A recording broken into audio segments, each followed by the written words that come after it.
and welcome back. We are live here from CPAC 2022, Day 1. I'm Grace Saldana, joined by Papa John Schnatter. Okay. Thanks for having me, Grace. Appreciate you. Of course. So you're the Papa John from Papa John's Pizza. You're the founder, and are you still involved with the company? I'm a shareholder. You're a shareholder. I'm not on the board. I'm not an employee. Awesome. So, what are you doing here at CPAC? You spoke on a panel earlier today. Tell us about your involvement in conservatism. Well, we were kind of the genesis of cancel culture, and the energy at CPAC and the positive, the folks here, the reason I like conservative folks is they're problem solvers. Right. The other side seems to always be the victim or feeling sorry or creating barriers or negativity. So the energy here at CPAC and the positive I can do attitude is infectious. Absolutely. And so you're a businessman, and do you find that conservative policies work better for your business? Oh my gosh, when we were at Papa John's, we're selling 350 million pizzas a year. We're making 200 million in EBITDA. We're opening, 1 or 2, 3 stores a week, and we were paying 35 million a year in profit sharing to our employees. So it was a mutually beneficial relationship with the franchisees, the suppliers, the community, the employees, and our shareholders, and it worked really well. They've now taken all that $35 million out of the employees' pocket and put it into the executives' pocket. They don't care about the product quality. We've lost the ACSI award 2 years in a row. They moved out of my hometown of Louisville, left Louisville hanging. They're chasing stock options, which is like chasing your tail. So, and they're destroying the company. What Jeff Smith and Rob Lynch have done to Papa John's, there ought to be a textbook up there on the wall at every university. How you take the American dream, a great country, and with a great company, Papa John's, and destroy it, because they've managed to do that with leftist policies. Absolutely. And tell me this.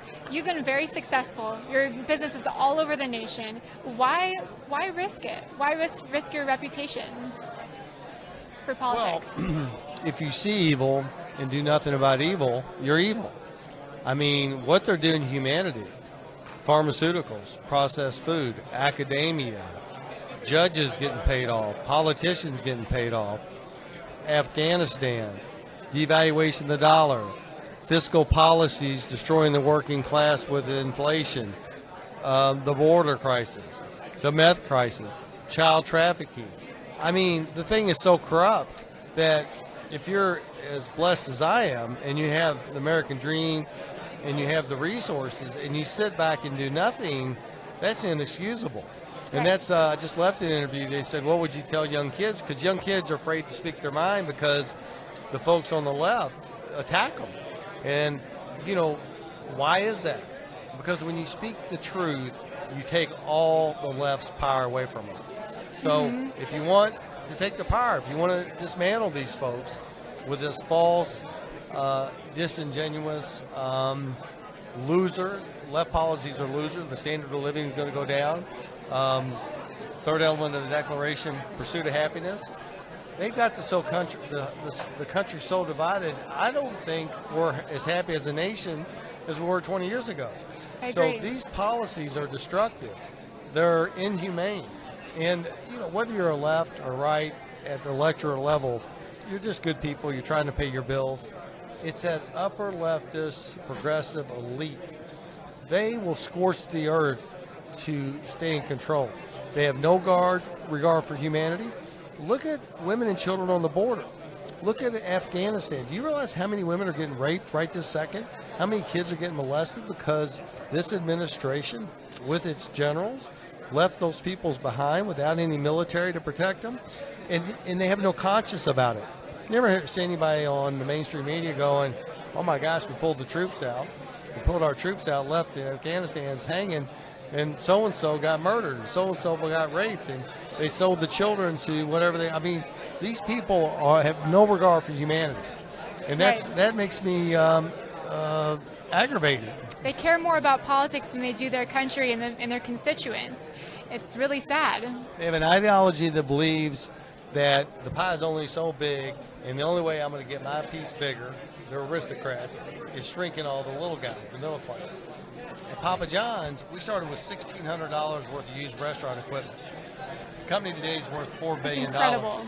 $4 billion. You know how many millionaires you make when you create $4 billion worth of equity and wealth?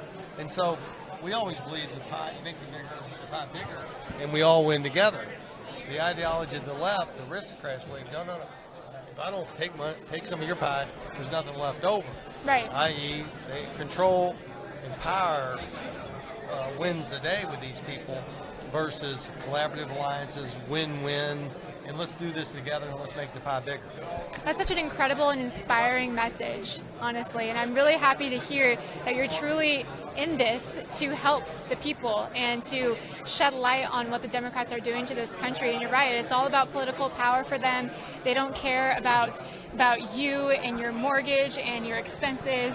And I'm glad to hear that you do care about people and are willing to risk some of your reputation and your business's value and, you know, overall this. And the theme of the last CPAC was America Uncanceled, and it's just incredible what you're able to do right now and giving, you know, so many people follow your business, and I just love what you're doing. Well, thank you. The pharmaceuticals, that's a losing battle. They don't know the side effects of the 2-3 different prescription drugs. Right. Processed food, it's a death of 1,000 small cuts. Is it going to kill you today? No, but over a period of time, it will make you unhealthy. The water supply, what they're doing to our soil, fertilizers, pesticides, all this stuff is killing the health and well-being of America, of humanity. So what's the key? The food. So we're starting out Papa Farms in Louisville, Kentucky. We did a pilot program last year. This year we're going to do a farm, all organic, no pesticides, no GMOs, no fertilizer. That's fantastic. And go back to where we were. Centralized farming is killing us all. We need to decentralized farming and get back to the basics and get back to nutrition and get back everybody's health again. And that's the future, really. It is the future. So are you guys trying to get this in stores? Well, we just started it. You know, Okay. we just did the pilot. I love growing. I love giving it away. And you do feel better. When you have good You food, do. Yeah, you do. I can tell. You can know. smell and look and taste the difference. And I always notice it the most in things like eggs and vegetables. You see it's just more green, vegetables more green than it would be in a non-organic food. And, you know, I'm from California, so we're kind of a little biased towards organic food, so I totally get it. So we've talked about a lot of negative topics and things that need help and work in our country. What do you think some of the solutions are to the problems that you're seeing? You've talked about a few issues. We've talked about the problems in the schools, indoctrination, cancel culture. Give us a couple. Well, it starts with great leadership. The reason we're anti-small business right now is because the Biden administration is anti-small business. The reason you get a Papa John's in 1984 is because you got Reaganomics. So I believe even on the darkest night, there's a star shining. I don't like to be anti, I like to be pro. I think God always overcomes evil. I think good overcomes evil. I think light overcomes darkness. And I think we got to stay positive. So don't go anti-Fauci. By the way, you get rid of Fauci, which we just about got rid of, and we have a bunch of us working on that. That doesn't solve the problem. Does not solve the problem. You got rid of Fauci. So let's be pro-truth. Let's be pro getting all the information. Let's keep it positive. Let's just go pro. How do we fix agriculture? Pro-soil. You know, how do we get, happiness back from our declaration? We stop, pro-togetherness, not divided. So stay positive. Right. Awesome. Well, thank you so much for coming on, Papa John. I really appreciate it, and good luck to Papa Farms. Thank you, guys. Cheers. Cheers. He's going to count us down.